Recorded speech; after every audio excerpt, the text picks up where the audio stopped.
Hello students. आज हम collection of data का डिस्कशन करेंगे। This lecture deals with the collection of data, दत्तों का संग्रहण।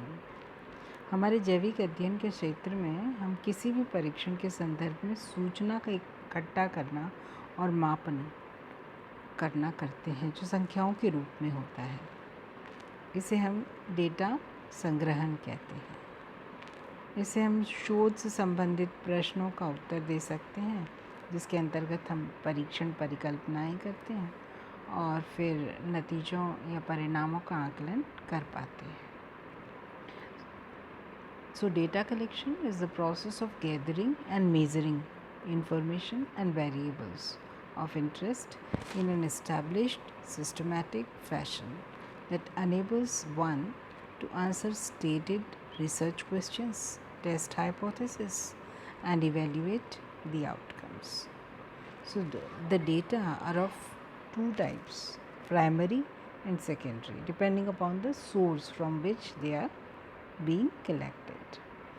ये दत्त या डेटा दो तरह के हो सकते हैं, प्राथमिक और द्वितीयक या सेकेंडरी। प्राथमिक डेटा क्या होते हैं? ये फर्स्ट हैंड इंफॉर्मेशन होती है, जो कि हम डायरेक्टली अपने फील्ड से या अपने एक्सपीरियंस से, अपने एक्सपेरिमेंट से ज्ञात करते हैं। Primary data is actually the information that is directly taken from the source. इसमें हम देखेंगे कि हम फर्स्ट पार्टी होंगे जो कि उस सेट ऑफ डेटा को यूज़ करेंगे।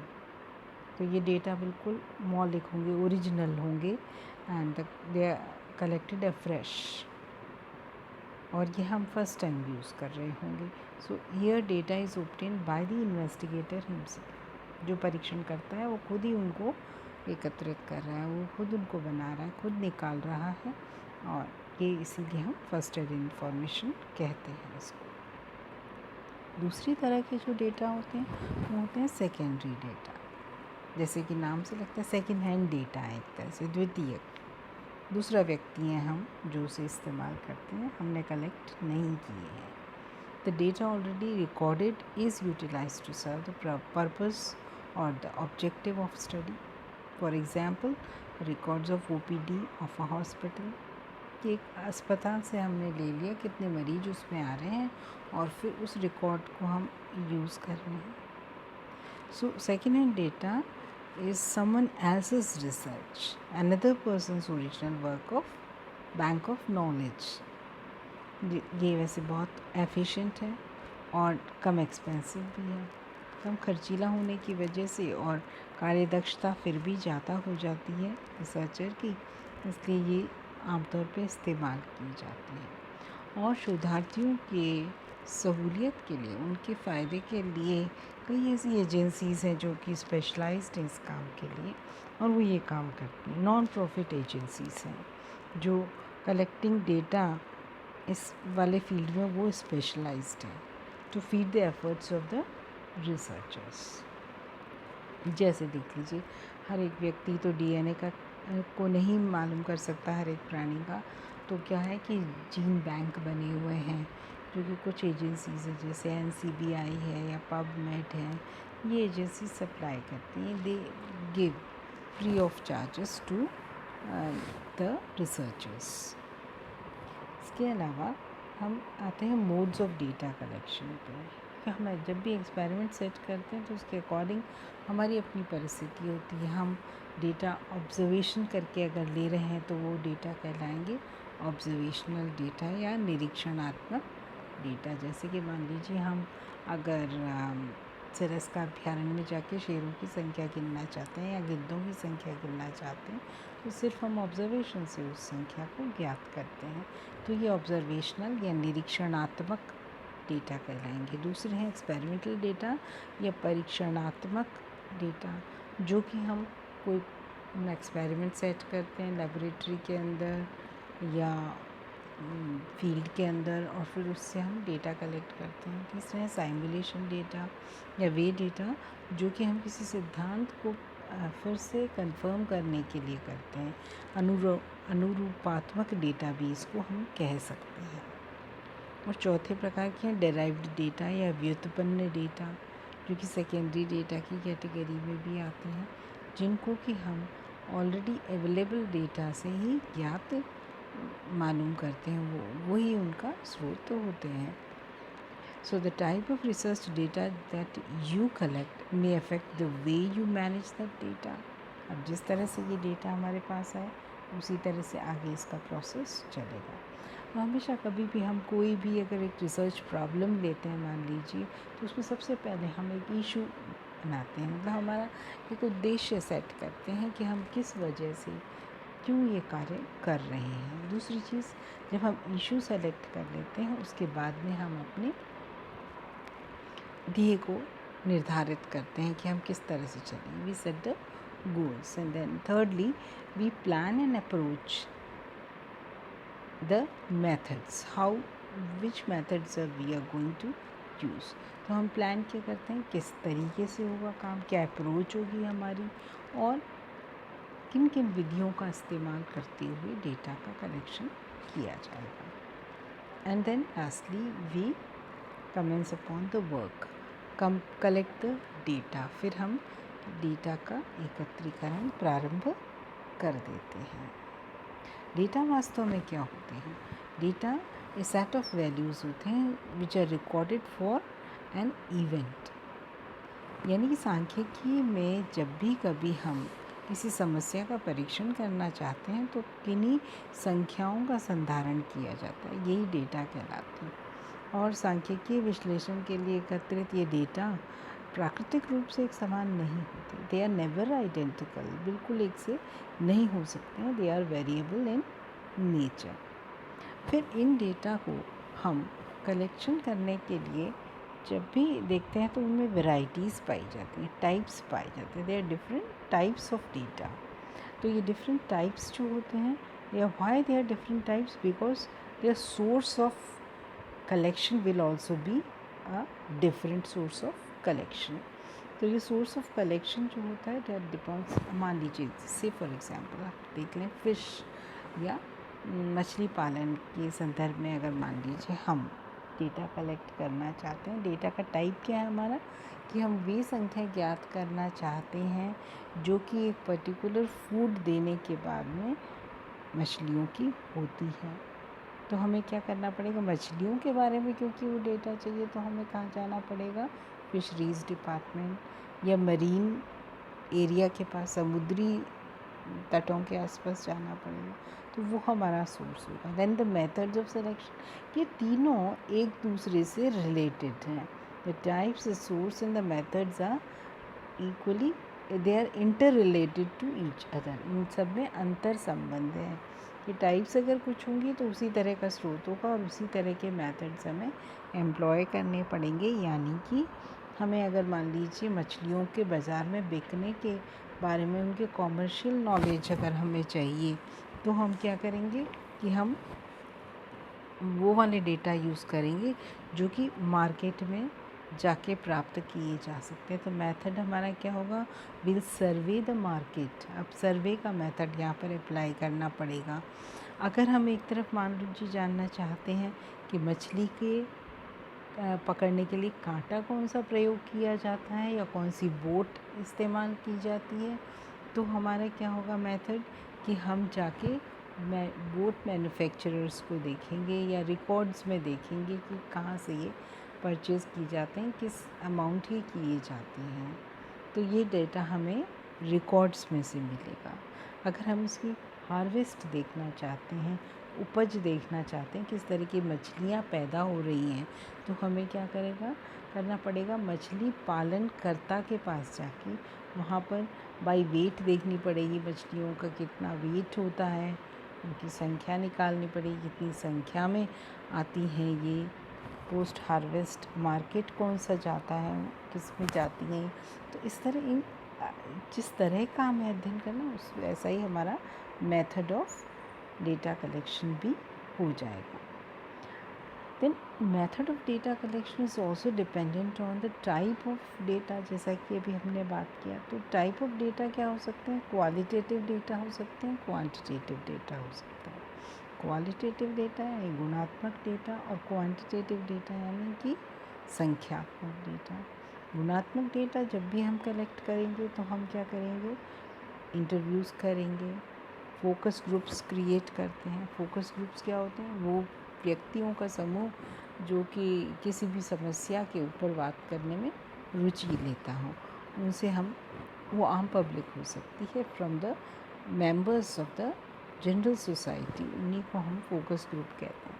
फिर ऑब्जर्वेशन से भी क्वालिटेटिव डेटा हम पता कर सकते हैं, या ओरल हिस्ट्री से, लोगों की सुनी सुनाई बातों से भी हम पता कर सकते हैं कि ये गुणात्मक डेटा जो होते हैं वो किस तरह के हो सकते हैं। मान लीजिए कि हम देखना चाहते हैं कि बारिश कितनी होती है या कितनी हुआ करती है। हमेशा कहते हैं इतने सालों तक, 40 साल में ऐसी बारिश नहीं हुई, तो ये सुनी हुई बातें होती हैं। They can be from the focus groups, they can be from the observations, record हो सकते हैं कोई, उनसे भी ली जा सकती हैं।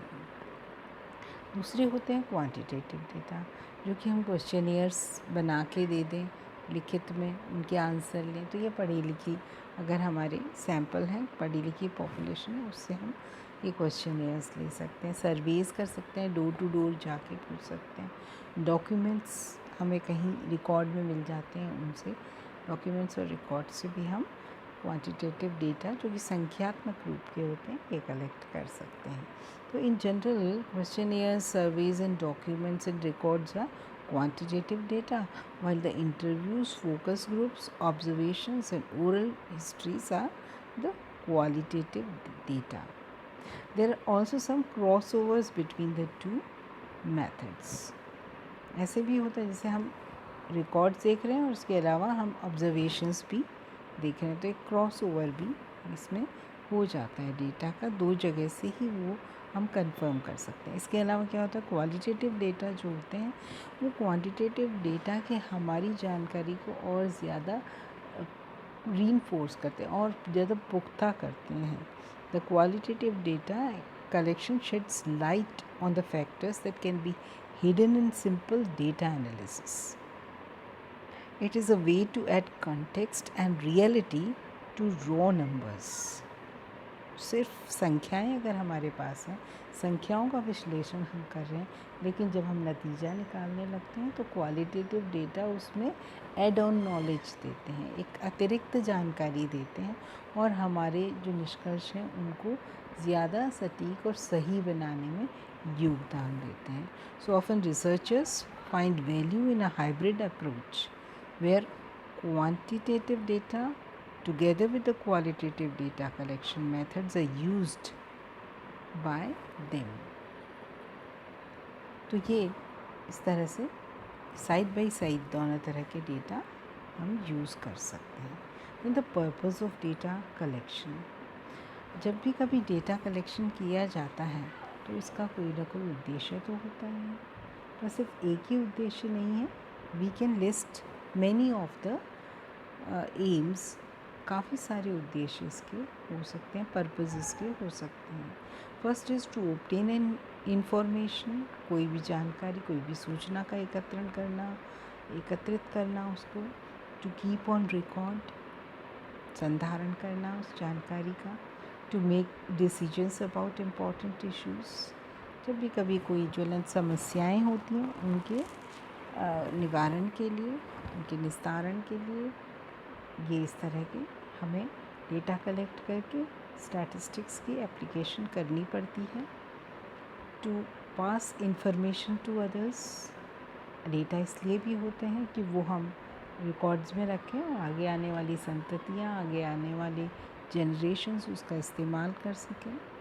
और last but not the least is for research study, और मानव कल्याण के लिए शोध कार्यों में भी एक डेटा का प्रयोग होता रहता है। तो इसलिए हमें डेटा का संधारण करना बहुत ज़रूरी है। अब डेटा तो हमने इकट्ठे कर लिए, हमारे पास रिकॉर्ड भी हैं, लेकिन अगर वो अस्त व्यस्त पड़े हैं, they are not in a systematic order, तो वो हमारे काम के नहीं हो सकते हैं। आगे आने वाले लोग समझ भी नहीं पाएंगे कि क्या चीज़ पड़ी है, क्यों रखी हुई है।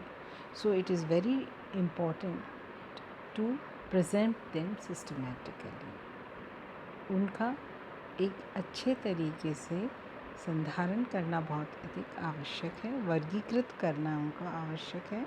So to sort and classify data into groups or classification is a must. It is a need after collection of the data. Second thing is, the objective of presentation of data is to make the data simple, concise, meaningful, interesting, helpful for further analysis. जैसे ही data को हम वर्गीकृत कर देते हैं तो वो ज़्यादा सरल हो जाते हैं, समझने में आसान हो जाते हैं और एक संक्षिप्त रूप में एक सार्थक सूचना देने में, एक रुचिकर सूचना देने में ये सक्षम रहते हैं. उसके अलावा अगर आगे हम इसका विश्लेषण करना चाहते हैं तो भी इस तरह के डेटा, इस तरह से वर्गीकृत किए हुए डेटा हमारे लिए काफ़ी मददगार सिद्ध हो सकते हैं. 2 तरीके हैं डेटा के हम प्रेजेंट करने के, रख सकते हैं. पहला है टेबुलेशन या सारणीकरण और दूसरा है चार्ट्स और डायग्राम्स, चित्रों के द्वारा भी हम उन्हें प्रेजेंट कर सकते हैं.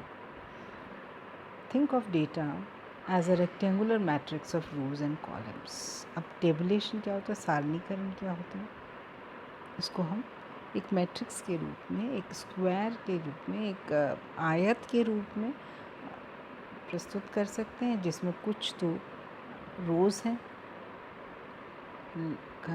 लेटी हुई वो है लाइनें, और कुछ हैं खड़ी हुई लाइनें या कॉलम्स हैं. सिंपलेस्ट स्ट्रक्चर क्या होगा, जैसे आप देखेंगे इसमें, ये आप देख रहे हैं खड़ी हुई, ये लेटी हुई लाइन है और इसके अलावा ये खड़ी हुई लाइन है. तो इस तरह से हम एक टेबल बना लेते हैं और ये टेबल ही सारणीकरण कहलाती है.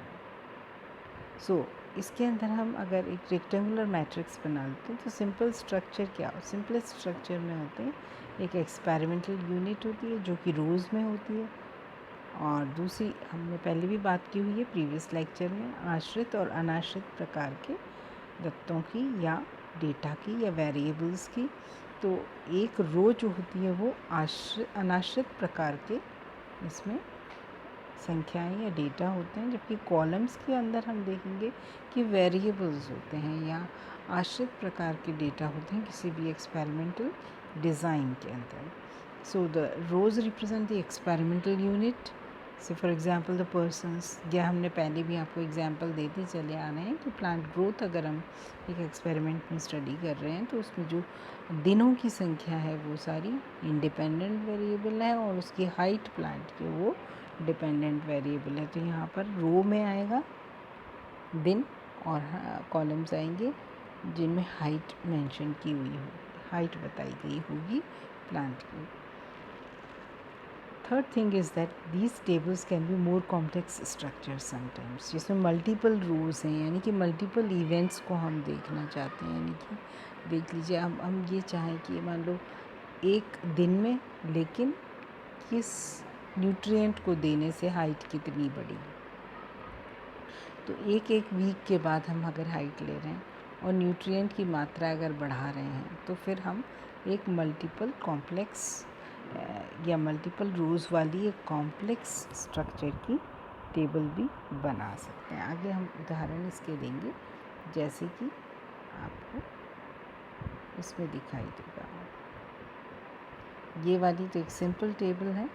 Then this is one with 4 rows, जिसमें कि distribution of 50 parents at a hospital in May 2008 according to their ABO blood groups हैं. तो इसमें AB और O 4 तरह के ब्लड ग्रुप है, तो 4 इसमें रोज़ हो गई और कॉलम्स 2 हो गए. एक तो ब्लड ग्रुप्स का कॉलम हो गया, दूसरा फ्रीक्वेंसी का हो गया. ब्लड ग्रुप पे ही फ्रीक्वेंसी का नंबर निर्भर है. A के कितने हैं, 12 है, B के 18, AB के 5 और O के 15. फिर नेक्स्ट कॉलम हमने बना दिया परसेंटेज की, किस ब्लड ग्रुप के कितने % में लोग पाए जाते हैं. तो इस तरह से हमने एक सिंपल टेबल बनाई है. Then this one another simple table, इसमें कि हमने उसमें ब्लड ग्रुप्स नहीं रखे, एज रखी है कि किस किस एज के लोग पाए जाते हैं, जो 50 पेशेंट्स थे उनकी क्या क्या एज थी, तो उसकी फ्रीक्वेंसी हमने देखी है यहाँ पे। इसके अलावा एक और टेबल बन सकती है, that is a complex frequency distribution table, जिसमें हमने एम क्या लिया, अपना उद्देश्य लिया हमने 20 लंग कैंसर पेशेंट्स लिए इन अ हॉस्पिटल, और जिसमें 40 थे कंट्रोल्स। कंट्रोल क्या होते हैं, जिनको कि हम दवाइयाँ नहीं दे रहे हैं, इस तरह के कैंसर पेशेंट्स। और जो अंडर कंसिडरेशन है, जो डॉक्टर के ट्रीटमेंट में चल रहे हैं, वो पेशेंट्स हैं 20। तो अब इसमें देखेंगे स्मोकर कौन से हैं। Smoker are those which are जो बीड़ी सिगरेट पीते हैं, और नॉन स्मोकर ये वाले जो कि नहीं पीते हैं।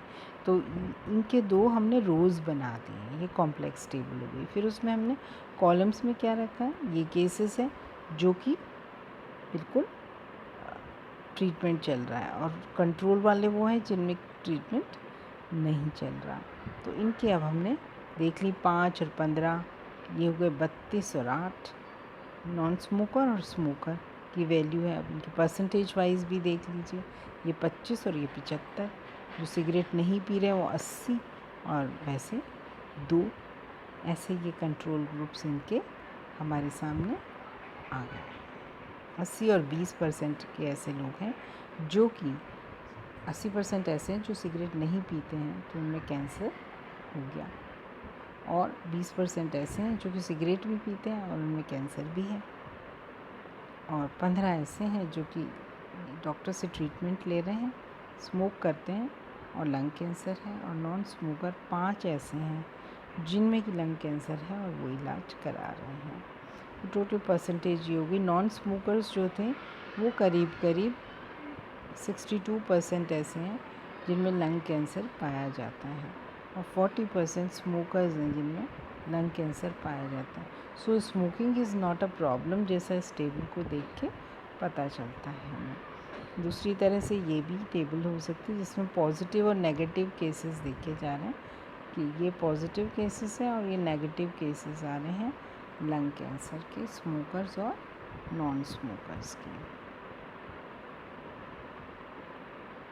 And the main sources for collection of statistics, this can be experiment, surveys and records. This we had already discussed while discussing the data collection. Thank you very much.